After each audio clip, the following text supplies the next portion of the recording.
Okay, we are recording. Okay, Connor, present from the board are Connor Kurtz on the phone, Walt Shaheen Chair present. We have 2 members of the public, and we have 3 members of our administrative staff present. Jenny Rexroad, Mr. Henkel, and I love when I put people against the wall, huh? Mary Beth Torsha. So, we have 4 things on the agenda, but before I get started, for those who are present, because you're always here, but I'm going to repeat it anyways, for future posterity, this is an open forum. You know, we don't have to stand on ceremony to get up to the altar or not. We have 4 things on the agenda, which are block scheduling, class size, cyber school update, and the elementary presidential fitness challenge, which was added today, earlier, as per a few phone calls and emails that came in the administrative office. So I'll take them in order unless there is a desire to go out of order. If not, we'll just start right off with block scheduling. We had asked Mr. Henkel, and I'm not sure where we are in the process, and if you're nowhere, then that's fine, but we had asked last spring to investigate looking at block scheduling for a couple of purposes. One of them as far as trying to get some increased lecture time into the student's schedule, possibly. Also, as far as if the budget looks moving into next year that we were going to require staff reduction, which I'm hoping we don't, as a way of not having to reduce staff by increasing, again, lecture time and moving some stuff around. Having spoken to and having looked at a number of other schools that have gone to a block schedule, nobody's ever happy with it right away, but it does appear that scores and learning time has increased. In fact, if you look at the top 100 high schools in the nation, many of them are block scheduled. And I went back onto the high school I went to because they went to block scheduling a number of years ago, and at one time I saw their block schedule, and I couldn't find it. I was going to bring it, but they did go to block scheduling. They are the same size as Boone. I mean, their budget is identical. Their class sizes are almost identical. Their student body population is almost identical. And they do it at the high school level.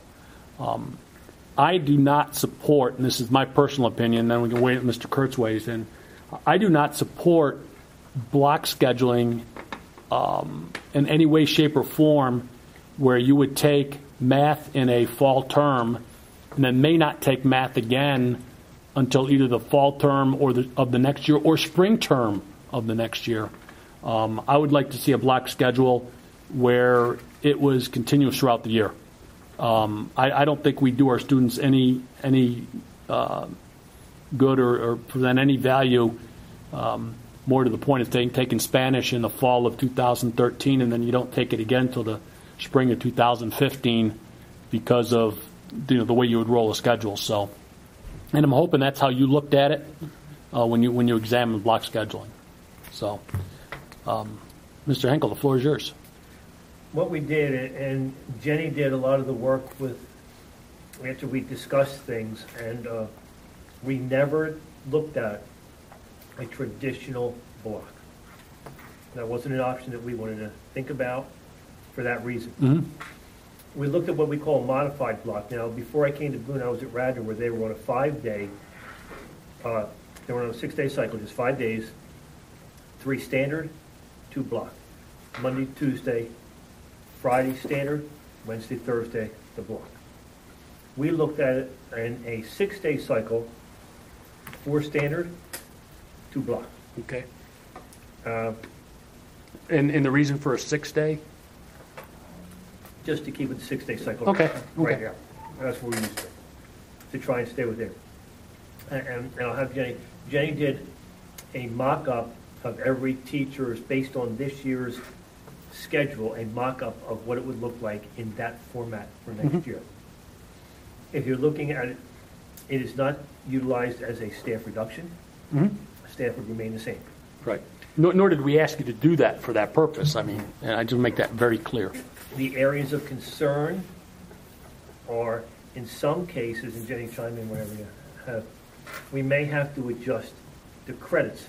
Some of the .33s may have to go up, or some of the .5s have to go up to .66s or down to .33s. Yeah, basically every class either has to be a full credit, .66 or .33. Understood. So right now we don't have, most of our courses are half credit, full credit, and then we have a couple that are either or. Yeah. So we would have to kind of redo our schedule and our course selection and figure out what classes are we reducing, which classes are we making worth more credits, are we going to, and we'd have to create more .33 credit classes in order to fit the way that that block scheduling would work. Understood. And the idea is, I look at it as, first off, it starts to transition our high school kids, especially the juniors and the seniors, into the college mode. Because I'm assuming it's the same with that Monday, Wednesday, Friday are our classes, Tuesday, Thursday are the hour and a half to hour 45 Correct. minutes. Correct. So it starts to transition into that mentality. And it allows, especially in the sciences, you don't have to set up and take down. You can kind of schedule things around. And then even maybe grab an extra lab time also. And we have to look at the sciences because some of those, with the lab as the extra period, we have to figure out a way if we can get that in or we don't have the lab. It's just part of the block is the lab time. So they may Right. lose 1 out of 6. Right. But it's something that's we haven't discussed it with the staff, other than kind of informally a couple people said because they heard us talk. Well, they've heard about it here, so I'm sure. Right. Yeah. But they really never have come to Right. us. So that's what we looked at, and is it workable? Absolutely, it's workable. It's teachers have to get the mindset and some training, I guess. How do you look at now teaching for the hour and 40 minutes? What classes would you target for the hour and 40 minutes? Well, all majors, All majors? Okay. absolutely, and some of the electives, sure, Okay. because you could have gym on a block on say blocks are days 2 and 4. Right. You have gym on a block on day 2 and never on 4, and you have some of the other electives on that time. But all of the majors would be blocked, absolutely. You would look to have gym for an hour and 40 minutes and or the hour, depending upon when you got it. Correct. If you're if the block is 2 out of 6, it's quite possible for a student to have gym 2 standard periods or only 1 block. Right. Okay. That is a possibility. Did how would we work our BoTech students? It actually would work right along with the schedule because the way that I worked it out, the regular day schedule for days 1 to 4, say that were the normal 45-minute class periods, would stay the same, so that wouldn't affect it. And then the way that I worked out the block is that periods 1 to 4, or how should I say, the first few periods of the day would happen. They would have to come to school both times because you have to work the block part so that it only includes the classes that they're there for. So for instance, on day 5, you would have periods 1, 3, and 5. And then on 1, 3, 5, 7. And then the next day you would have 2, 4, 6, 8. So then that way they're still leaving for BoTech and they're not missing anything. So it just affected the way you had to plan the classes out. Well, so my concern was, were they allowed, would they be able, did you model it to see if they would be able to make sure they got all their electives and all their classes in and were satisfied with They their... should be able to because, like he said, I went through and I took every teacher and took the classes that they're currently teaching and fit them all into this. So I didn't have to eliminate anything. So I would assume that since nothing was eliminated, everything that we offered before is going to be offered if we would do this. It seems to me that it would work out the same way. I don't think that there would be any conflicts with BoTech that we don't have now. No, and then you make sure that on the standard days, you have to swing their electives into the standard days just to make sure they get it that way. Have you gone beyond... Go ahead, Connor. Is there a reason? I know it's been discussed that there could be some savings realized by switching to a block schedule. Is that are those completely off the table with this modified block schedule? Like, we're not going to save anything with this? The mock-up that Jenny worked on, and we have discussed, Jenny and I discussed, there is no reduction in staff, no savings at all. Typically, block scheduling is staff intensive. I know at Antietam and Weiser, there wasn't a reduction in staff at the high school. I think the only place that you could reduce staff or potentially reduce staff would be at the middle level, where your electives wouldn't count towards graduation credits. Right. And I was proposing that we look at it, Well, that would be a phase two. I mean, right. Connor, I think initially we talked about this from taking our students to another academic plane and giving them more concentrated instructional time. And if there was any type of reduction, that if that would be seen, it would be a side benefit, but it wasn't necessarily the driving force at the time. Yeah, okay, yeah, and I agree with that. And any way we could enhance the program, cost neutral at best, and at worst, I guess, and saving money at best, then definitely great. So I'm not opposed just because we're not saving any money. I just want to make that clear. Although if we can, that would be excellent. Okay. Have you gone any further than just theoretically modeling this? Have you actually taken, I mean, this is all manual modeling right now, right? This is taking all the sections that we have at the present time Okay. and moving them into that style block. Okay. So if I was to say, and I'm not saying this, starting next Monday, we're block, you would be able to take our current enrollment, our current classes, and say, okay, this is now your new schedule, and everything that we currently have would fit into that 6-day block schedule. And I'm not going to do that. I'm just... No, yeah, I'm not going to do that. Right. Based on, there could be a 10% hitch that we have to see once the kids are scheduled, as we do now with the standard schedule. Right, right. But I would say a vast majority right now would be moved over into the block. Then there'd be some massaging on some of them. Right? I mean, that's based on what you've done and based on what we've talked about. Yes, Okay. absolutely. And my experience with 2 school districts is that there haven't been any study halls. There typically, I mean, I know my son who's part of block scheduling at Weiser, there is absolutely no study hall time. No, with this there is, but Yeah, see, I we'd have to could see a work it that Wiser or way. something Okay. like that. No, now Twin Valley attempted to go that route, where they would put the teacher prep time at the end of the day, Right. and that was shot down by their board because their instructional time lessened. That was eliminated totally. And I Sorry. spoke a lot to Boyertown because they're going to this exact kind of schedule, and they will have study halls. But they happen to have paraprofessionals that run their study hall, so that's how they got around it. Because I was having such a hard time, and I called them, and I said, how do you do this? Another way that they get around it is that they set a longer block of homeroom, and students are within homeroom, which is like an MPP time at the end of the day when students are traditionally being excused for athletics. So they're not being pulled from their block because it's critical when you're missing a class. So that's another model that we really want to look at as far as what they're offering at the end of the day, opposed to some kids sitting in study halls. Everybody could be sitting in front of a homeroom teacher. And Where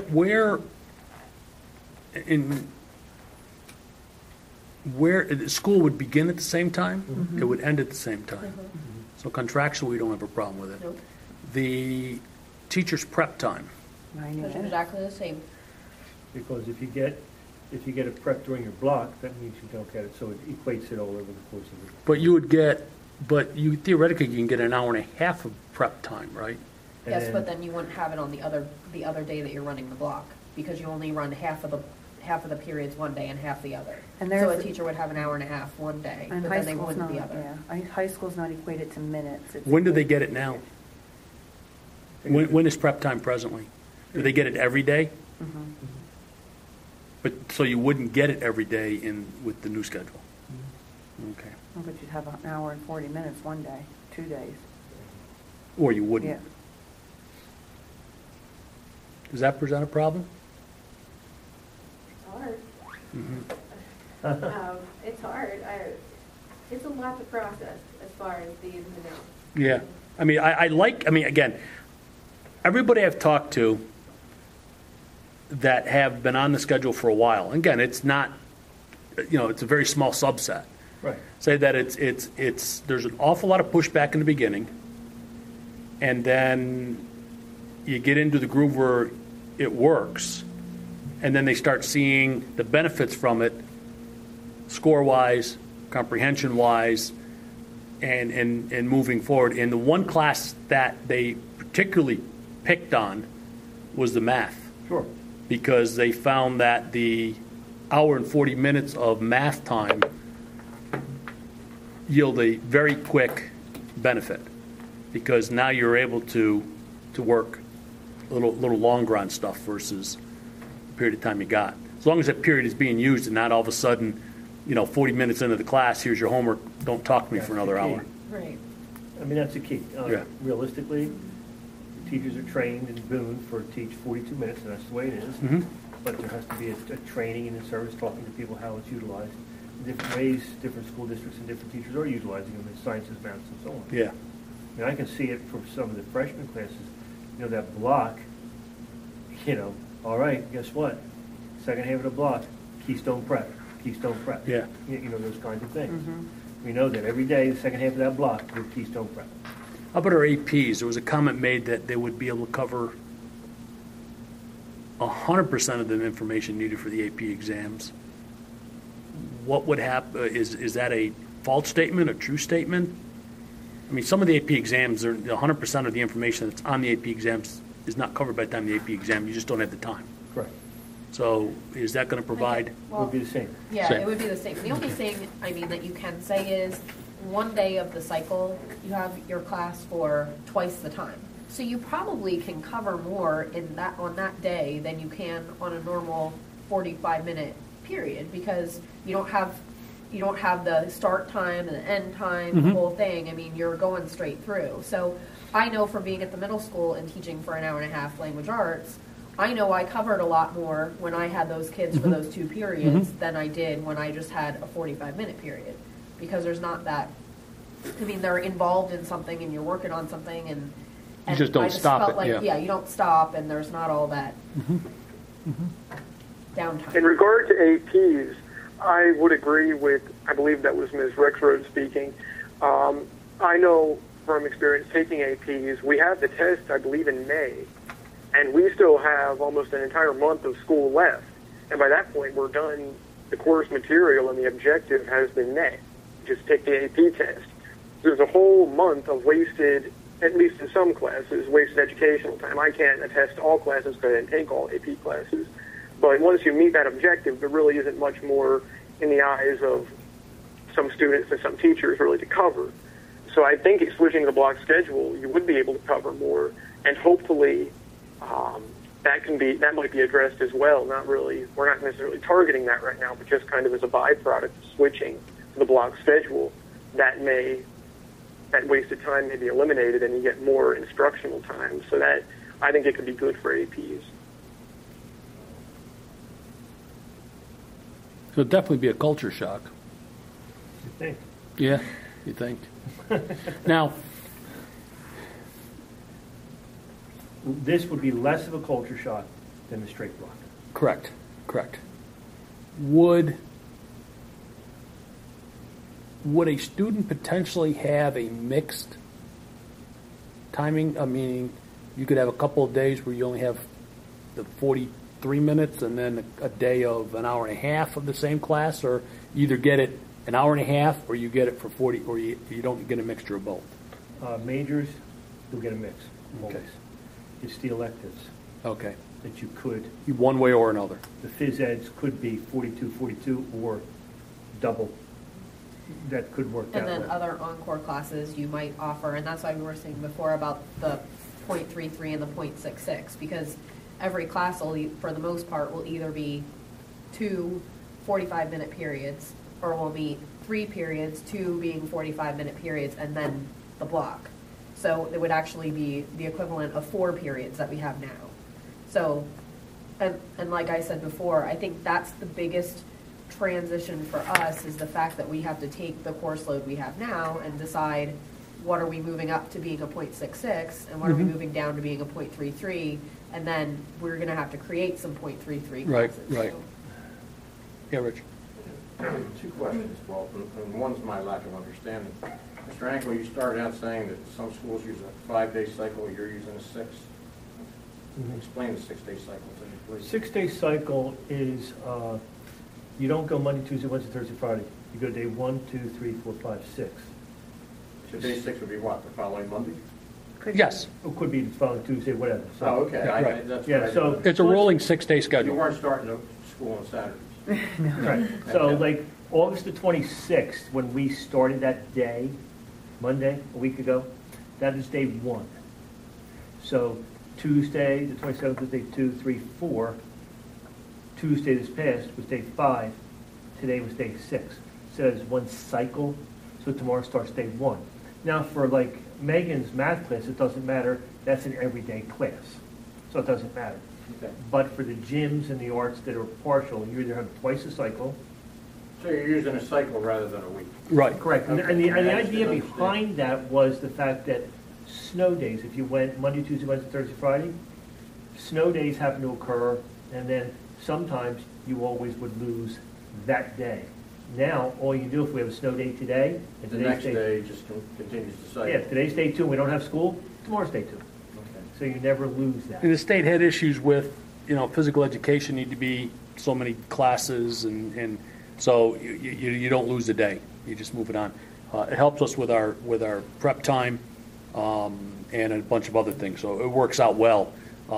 Takes a little getting used to, but the kids have been in that cycle since 6th grade. Well, sixth grade, right, so. yeah, My elementary. other question, you touched on it, but I don't think you've actually discussed it yet.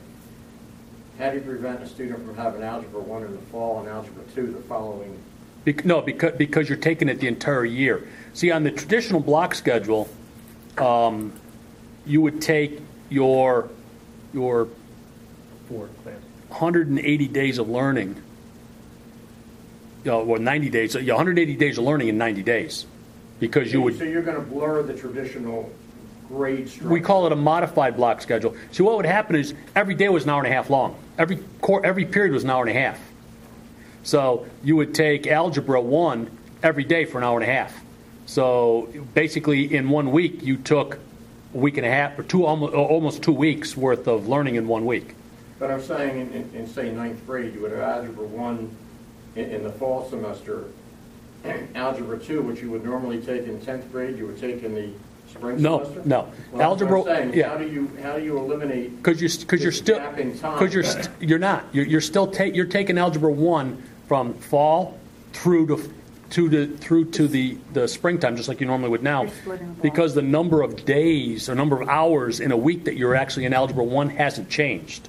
Oh, because of the modification? Right. Modified. correct. You have to go modified. Yeah. If you go straight, that's where the problems occur with fall and possibly spring the following So year. there is no gap?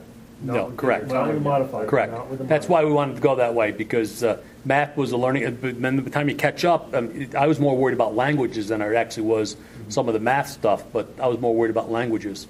But yeah, that's why we asked them to look at doing it where you took the same amount of instructional time per week, it's just how it was handled. Okay. So, okay, I guess we can bring this to the board and talk to them more about it. I'm sure there'll be a few members of the board that would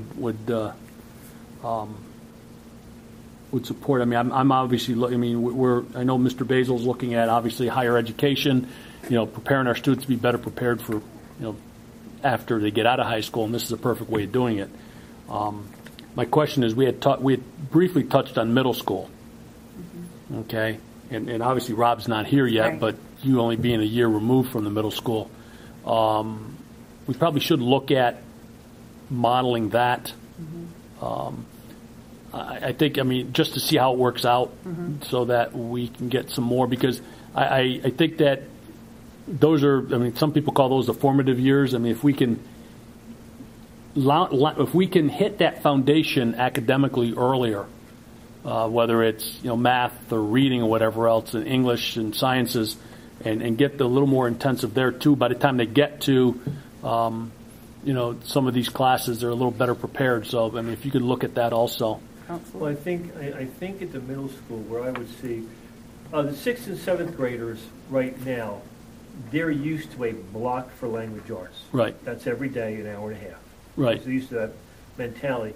Where I've seen the biggest area that would work for our advantage is, let's say, 8th grade science.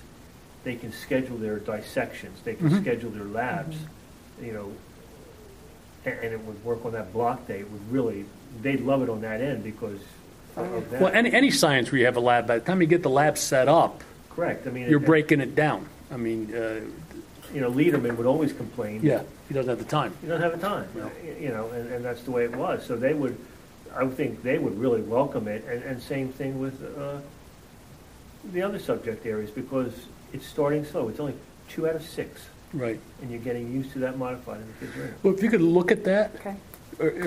and have, Yeah, Rob's got an open house tonight, I think. yeah. But you were, well, we didn't invite him purpose because it hadn't been Right. looked at yet, so we wanted him to look at it. And you volunteered your husband Absolutely. to work because he's done it out Yep. there at school. So just take a look at it, and then we can report back next month, and we can then decide whether we're going to go to the board with it, when we go to the board with it, and then they can decide how they want to do it. Because it's going to take some work for I mean, you've done a lot of the work now, so I'm not sure how much more work needs to be done if we throw the switch for next year. So. The staff development. Yeah, well, that's what I mean. If we're going to do it, we need to do it well in advance. Right. I don't want to wait. Of course, it won't be my issue; it'll be his issue possibly. Voting to Don't get get it. phone calls. Yeah, no, voting to put it in place. I don't have a phone. Voting to put it in place, in March doesn't help. I mean, if we're Right. going to do it, we need to do it early enough that we can do the staff development. Megan? Well, and my only thought, I think it has a lot of merit. My only concern is looking at it from teaching towards key students and parents. This is going to take extra in-service time preparation on our part. Mm-hmm. The only thing I feel like right now, and it's me personally and the people in my department, I feel very crunched for time to be prepared and to use my time to make sure that we're doing everything we possibly can, comparing what we're doing, working on making sure our curriculum's aligned, speaking with the middle school and all of the grade levels coming up so that everybody's doing everything and aligned and making sure that we're doing things where we should and how we should and best practices and all that. So my only thought is, okay, now I'm going to learn something new. I'm still trying to figure this part out. Right. So that's my only thought of, like, yeah, it's very different, and I don't have a problem with change. It's growing and everything else. But right now I'm going, oh my, okay, we're going to be instructed, and that would really help. If we could marry the two of learning about block scheduling and instructing during it, and also have the time to work on our instructional practices and our curriculum and how we're doing and what's best, across the board and work across buildings and things like that, then I definitely say, yay, it's great. And it is, there's a lot of merits to it to begin. Well, I think that's up to the administration to do that, and I think that, again, this is just me speaking, one of 9 right now. If we go this way, I think we need to do both buildings. Therefore, your counterparts are doing the same thing at the middle school you're doing here. And then it's a team effort to work through this whole process. Visitations to other schools, meeting up with your, peers from, in other districts. That was a huge part of the transition for both Weiser and Antietam when I was with that school district. So we made sure that they had, that staff had ample time to be able to go and see, someone working for 90 minutes.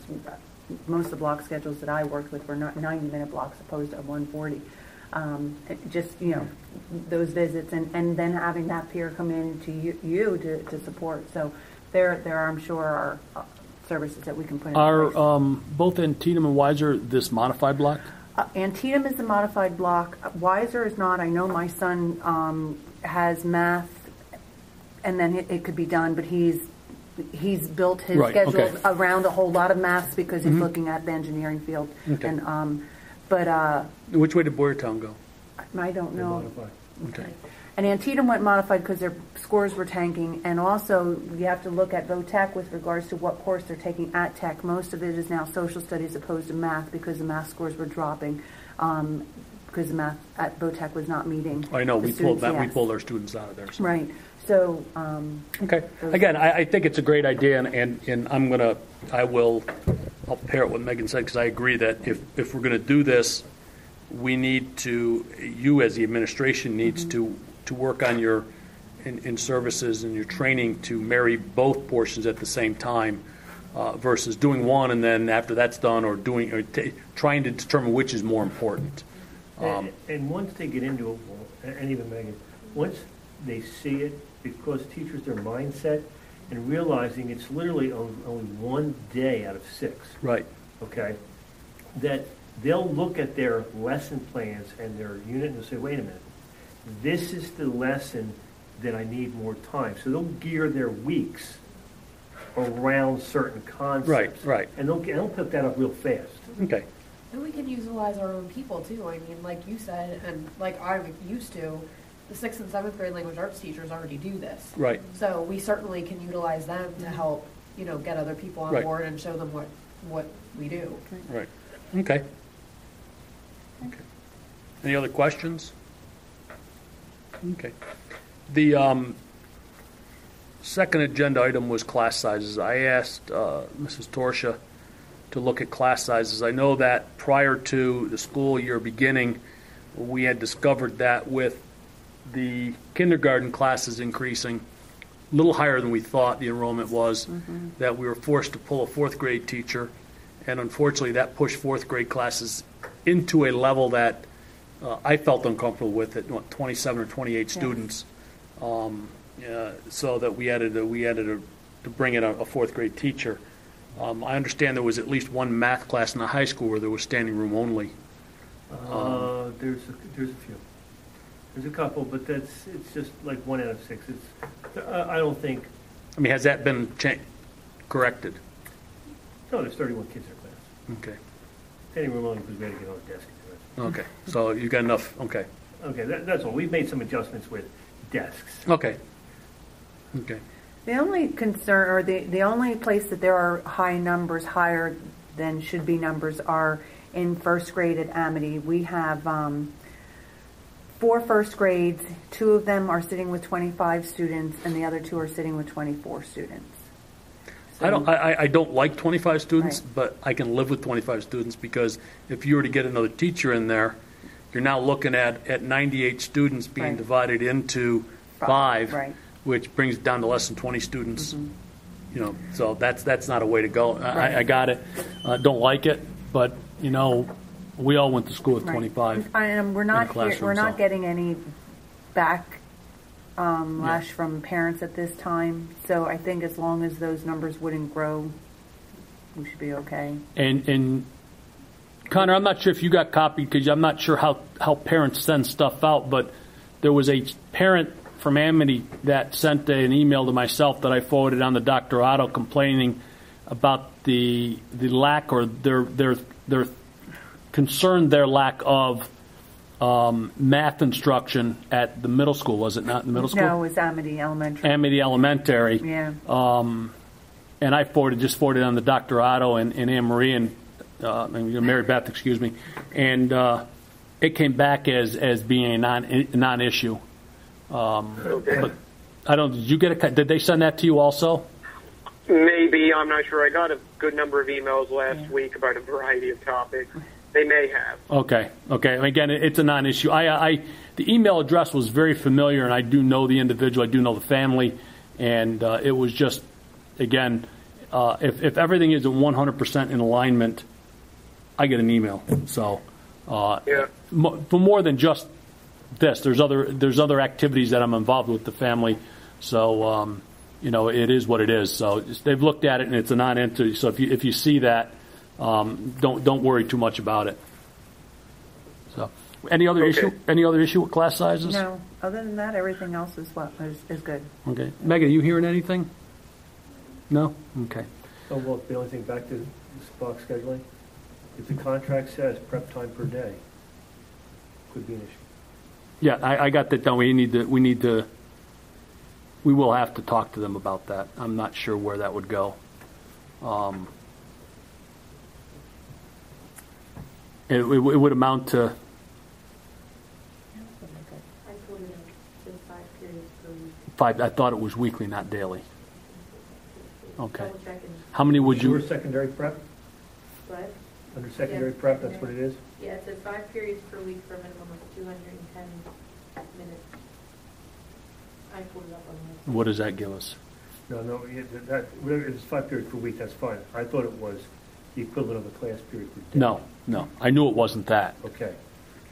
Because I know they actually end up getting more presently than that 5. It was some get more than that 5. It says secondary teachers shall be scheduled for a minimum of 5 preparation periods per week. This period shall be equal in length to a normally scheduled class period. There shall be a minimum of 210 minutes of preparation time per week. Okay. Yeah. I know there are some that have more than that, but everybody has at least that 5. Right. So, okay. So that was secondary preparation time. So, okay. We don't have any others that, any other class sizes that are potentially going to be an issue? No, all the others are averaging around anywhere from 21 to 23 students. Okay. So they're very typical. What's our total enrollment day 3? Our total enrollment for the district is 3,659 students. Down about 200 students from, Well, third day enrollment last year was 3,762. so we're down 100, about About a little 100. over 100 from there. We were close to 4,000 about 4 years ago. In 2010-11, it was 3932. Yeah, 910 was 3979. yeah, People are pulling, yeah, and they're pulling for reasons. yeah, We all know that. And Berks Catholic is running the special. yeah. That's also a fact. Okay. 'Cause I know a lot of ours is Berks. Yeah, yeah. I know a number of people who went to, in fact, I got into it with a young man last night when somebody said something. He said he loved his teachers. They were all great. And he said, what do you mean? You're going to Boone? You got great teachers? And he struggled here, but it had a lot to do with lack of parental supervision. And now because he's doing cyber school at home and his parents are riding him, he's doing well. So he said, cyber school is not for everybody, which I'm leading into our next topic, obviously. But,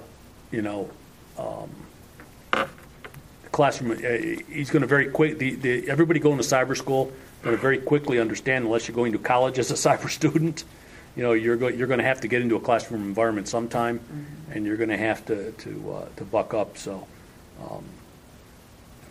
so that's what it is. Into the cyber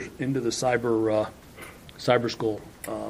Where are we with that? Well, our numbers have increased since our last board meeting. I believe we had 2 for sure. I believe we're up to 6, and they keep growing. Are they currently enrolled and taking classes? They are currently enrolled, according to what Karen Long has been sharing, is that they are enrolled with Berks Online Learning. So yes, Okay. but I will have an official number for Okay. Monday night's meeting. So the word is getting out, and it is starting to pick up a bit. Now, are quicker. these are students that had left and are coming back? These are students that I believe have left and are coming back, and then there are some that were deciding that they were leaving currently this year, and they had whatever reasons, because I did ask the principals to contact the students as we were seeing withdrawals to cyber school, and to reach out to them to get them to look at Berks Online Learning. So we have gotten some to go that direction, and then there are some that are just very bitter with our school district, period, and there's nothing we can do to change their opinions.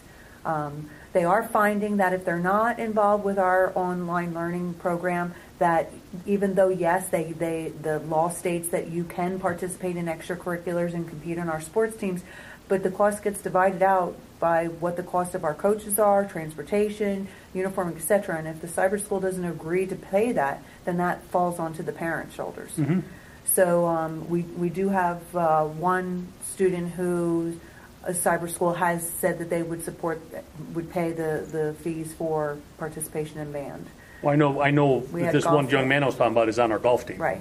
And his father just pays the activity fee and he plays golf. Right, but the school is paying the difference of what Right. it costs for us to have that coach and divide it between those other players. Because we are adamant, I know at the high school, the cyber school, not Berks Online, naturally, outside cyber, when the parents call, or in the case with me, whose parent was upset, emailed me, and the quote was, "Do I need to send you the law?" And I said, "No, you don't," because the individual who spoke at the last board meeting, they tend to forget that second half of that law, so I need to remind them of that. And I said I need it from the cyber school that they are willing to pay. Right, And I don't care if it's $10, we're charging them. right. But like, one we just finalized today, Mark Weir is getting the exact per student, but it's marching band. You got 5 paid advisors. You have transportation costs of $6,000 to competitions. You have 64 members. Put the salaries and transportation together, divided by 64, you're going to come up with $200 to $300. Right. So, I mean, we're sending those bills out. Well, again, I mean, I think, I mean, I like the concept. I like to keep students at Boone as much as we can. I'd like to keep that money there. I like the fact that we got 6. I mean, I'd like to see it as 60 Right. versus sending somebody else our money. But I still believe that parents need to take more interest in their child's education and stop blaming the school district for the woes of their inability to learn. You know, in many instances, where at least 2 instances I know of where I've talked to parents that have pulled their child out and have sent them to cyber school, they've had at least 2 other children go through this district and failed miserably too. I mean, did not get the education they thought they should have gotten, struggled.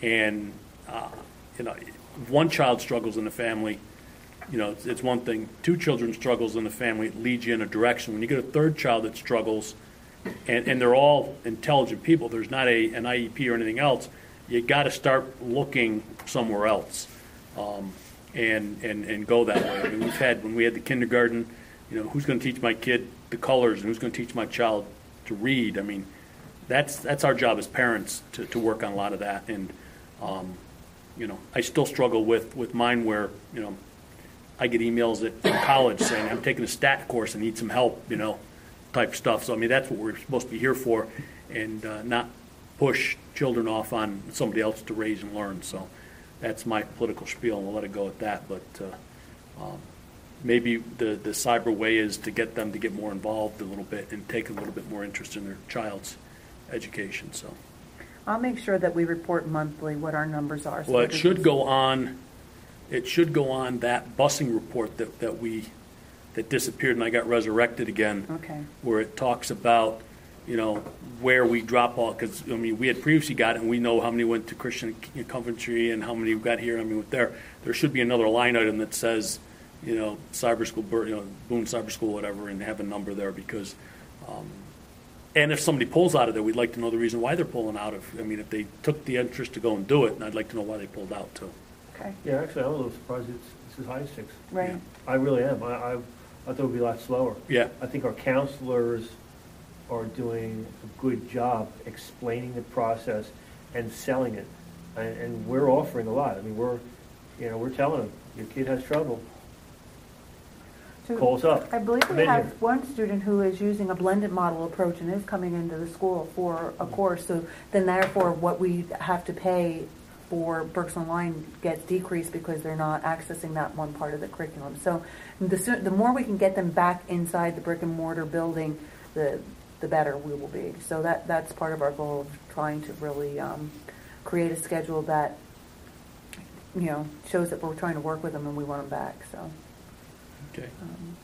Any questions? Yeah, Rich? Mrs. Torsha, you said that some of these people are just simply bitter with the Daniel Boone school system. What are they bitter about?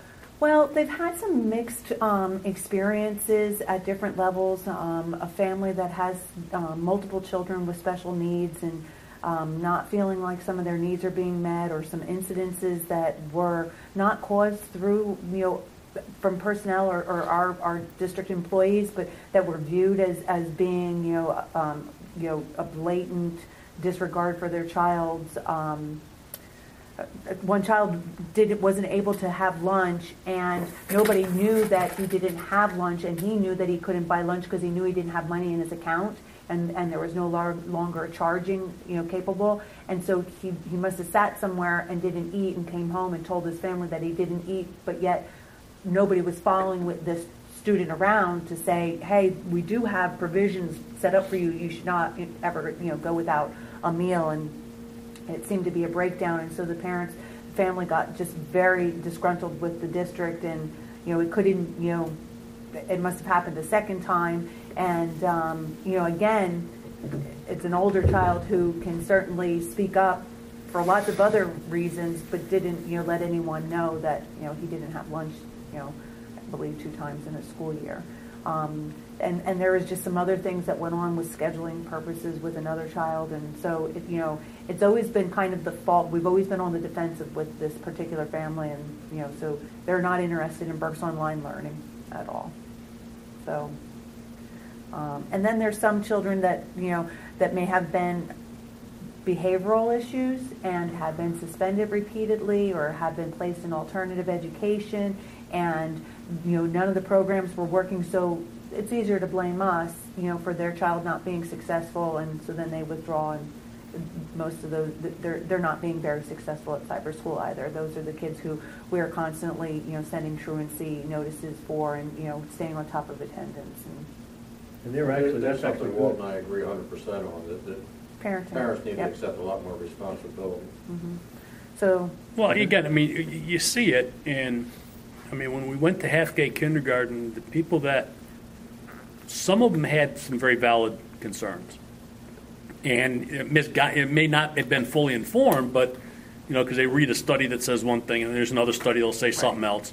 But there was quite a few that got up and had talked about wanting to go back to work, and who's going to watch their child while they're at work, and those kind of things. So you can't have it both ways. You decide. So I look at it from the standpoint that you have a child.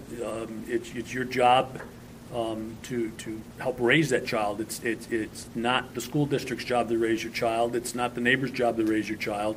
It's your job to raise the child. The district's here to assist in educating your child. It's not a loan system.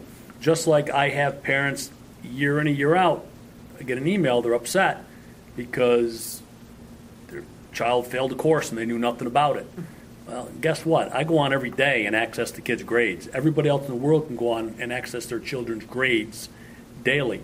And if you don't have access to computer, you pick up a phone call and you call the guidance department and you say, I want you to mail me the grades on a weekly basis. So Friday they mail it out, Tuesday you got it, and you can tell what's going on, but you got to take the interest in doing it. So I'm not sure that cyber school will solve that problem either. No, but when you look, Walt, though, realistically, you look at kindergarten, when we went from full day to half day, whether we agree or disagree about it being daycare, it is. Mm-hmm. And school districts are realizing that they cut back from full day to half day to save staff, which was the reason.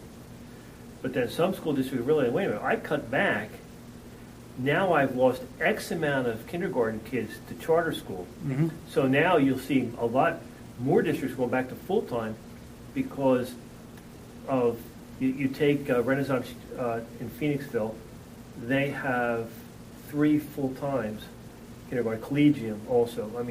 So those districts, some of them, like Phoenixville's going back, they're going to go back to full day because it's actually going to save them money. Right. For the amount of money that they're paying out to the charter schools. So they looked at it and said, hey, we're going to save money, go to half time, and then they realized the flood of people going out to the charter schools Right. because they're all for full day. Right. Well, but there's not a curriculum for cyber school, so we're not seeing that with cyber school, and we don't have a charter school in our backyard yet. Yeah, so. okay. The last thing I have, unless there's anybody else, when we went to 30 minutes. the 30-minute specials in the elementary, it was mentioned last week at the board meeting, and it was brought up in several emails, that the children cannot participate at the elementary level in the Presidential Fitness Challenge. Presidential Fitness Challenge is a set of criteria that are put together. When I was in school, it was sit-ups, jumping jacks, squat thrusts, agility, and running, I guess it was. And you got, based upon what grade you were in, you got numbers, you added it up, and if you got an 8, then you a 9 or a 10, whatever. It's a little different probably now. And you got a little photograph, you got a mimeograph, back then, that's how long it is. But you got a copied certificate with your name on it that you qualified the gold on the Presidential Challenge.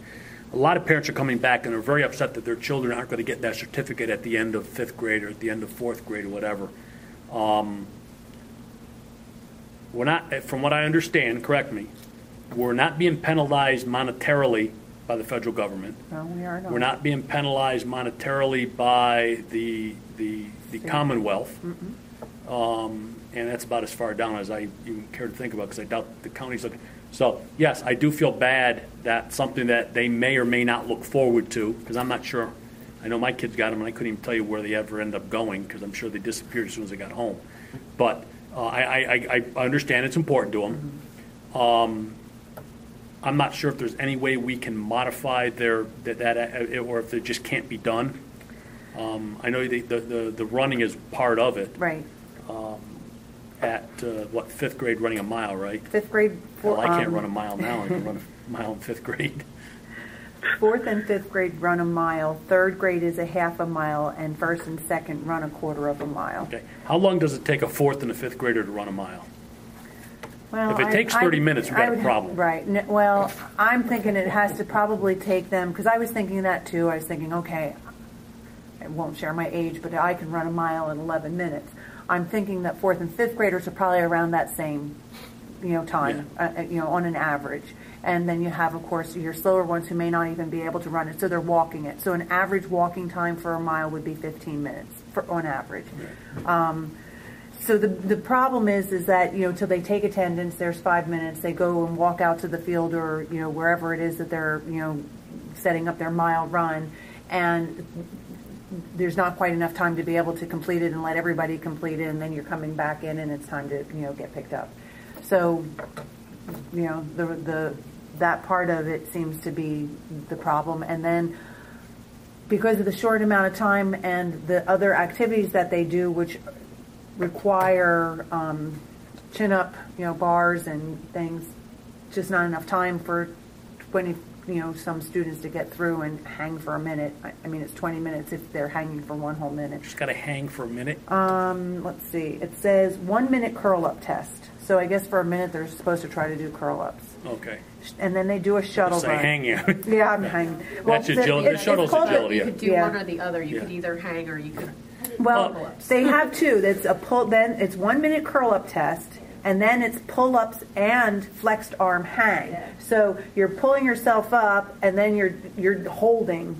If you can actually pull yourself up, and then a V-sit reach, which I think everybody should be able to do that, but the teacher would have to get around the entire. Let me ask you a question. And I understand why some people it's important to some of them. Seeing that it's not mandatory or mandated by the Commonwealth or the federal government for this, can we make it an optional thing? Can we make it those that want to do it? That way we may cut down half the people in the class that would participate in it and then wouldn't take as much time and satisfy. I don't lock them. No. I don't. I'm just trying to come up with. Well, and I was. Daniel Boone, I know other schools. Don't you have a field day for these kids? We do have a field day at the end of the year, and they're usually competing in different activities, and but that could be. But I mean, as opposed to this presidential, you couldn't come up with your own activity. No, but why not do the presidential? Why not do the presidential fitness challenge during the field day? Make it. I've been meaning to jump in. If I could have. Can I say a few things quickly? Go ahead. When I was in elementary school, and I think we did it in middle school and high school as well. Now, I wasn't winning the presidential medals in middle school or high school, but I did think I got like a silver medal or something in elementary school. The activities were spread out over the course of the year. That's what I thought. So we wouldn't do the run until the spring. We would do a day in the winter when we were inside the gym. Half of the class would be doing the chin-ups or pull-ups, and the other half would be doing the shuttle run, and then we'd switch midway through the class. And you'd have two different bars for the kids to hang from or do their pull-ups. So you kind of, timing wasn't really an issue, I guess. I mean, maybe it's more of just prioritizing. Is this something we want to be a priority as opposed to whatever they do in gym now, which admittedly I don't know what they do in gym. But when I was in elementary school, we got it all in. It was a year-long thing. It wasn't like we dedicated 2 weeks to doing the presidential test. It was spread out, which I think is a good way of doing it. And it's not way too much for kids at one time. And I mean, everybody dreaded the mile run, but you did it. Yeah, yeah. So, I mean, I think it's valuable. Some kids didn't always do great. Not that I did bad at all. Of course, some kids dread doing it, but still, I think it's good for them. I think it's a good opportunity. You get a nice little certificate at the end of the year with like an auto pen signature of the president. Kids like that. They were recognized at Field Day, actually, back when I was in elementary school. I'm surprised I remember so much about this, but they were actually called down onto the field by the gym teacher, and they were given their certificates and given medals. I thought it was a great thing to do in retrospect. Can we look at what we can do to try to get it in somehow? I mean, even if we don't do the run until the spring and then do it during the field day or whatever that is, I got to believe there's enough time throughout the entire year that you can get it in there somehow. Well, I can certainly take it back to the phys ed teachers and tell them that that would be the direction that we'd like to go. I'd like to. I mean, we obviously made the curtailment because of economic reasons, and I don't want to see something that they enjoy doing be curtailed because of that if we can avoid it. And again, like Mr. Kurtz says, I mean, if you can hang from the bar, in September and do the shuttle run in November and, do the sit up or whatever we call it nowadays in January and run in May, then let's do it. And those certificates come pretty quickly because I ordered them for the high school and they came within a week or two, I think, after I ordered them. So, okay. And for some of those kids, that's all they get. That's it. You're not going to get recognized for academics sometimes. Right. And they get the presidential. And you know something? They're proud of that. Right. The athletes are. But you are right. There are some students who don't like to participate, and it becomes very stressful for some other students. So, maybe we need to look at that and see how we can provide proper supervision for those that don't want to go out and do the run. I mean, we just have to become creative. I may get shunned, but it is what it is. We have 2 administrators in every building. We have 2 administrators in the middle school. Maybe during that class where they go out to run, either Mr. Repko or Rob goes and. Well, and it's not a problem at the middle school, Yeah. but it's certainly something we have to look at the elementary. Right. With it being 3 elementaries now, and We still have administrators that could move from the middle school to go that's sit true, too. Yep. for a period while they go out and run. I mean, we got to be flexible in today's times to do that. I understand you can't take our principal and because they may be doing other things. Right. I mean, we're not going to hire assistant principals at the elementary level right now. But I think we need to look at how to do that. Okay. I wouldn't send Dane down; he'd scare the hell out of third graders. But I think it's something that we should look at because it is, as you said, that may be the only thing they ever get recognized in their entire academic career. Correct. Is this physical fitness thing. So. And go from there. I mean, hell, Connor remembered getting a medal, so, yeah, if I could do it, I'm sure a lot of kids could do it. Right, so.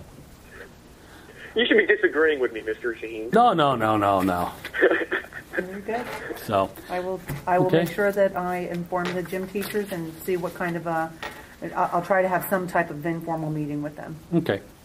Well, that's the 4 things we have on our agenda. Is there anything from the floor we want to discuss? What's Connor's time in the mile? What's your time in the mile, Connor? I am not going to disclose that information. Maybe an executive session. Okay. So, okay. Well, I appreciate everybody's time. We're actually short. I mean, I try to keep these short. We try to cover things and move on and not do I'm a little surprised there's not more people. Normally we have 10 or 15 people in the room, which, but it is the first meeting. So I appreciate everybody's time, and see you on Monday. Take care, Connor. Thanks, Connor.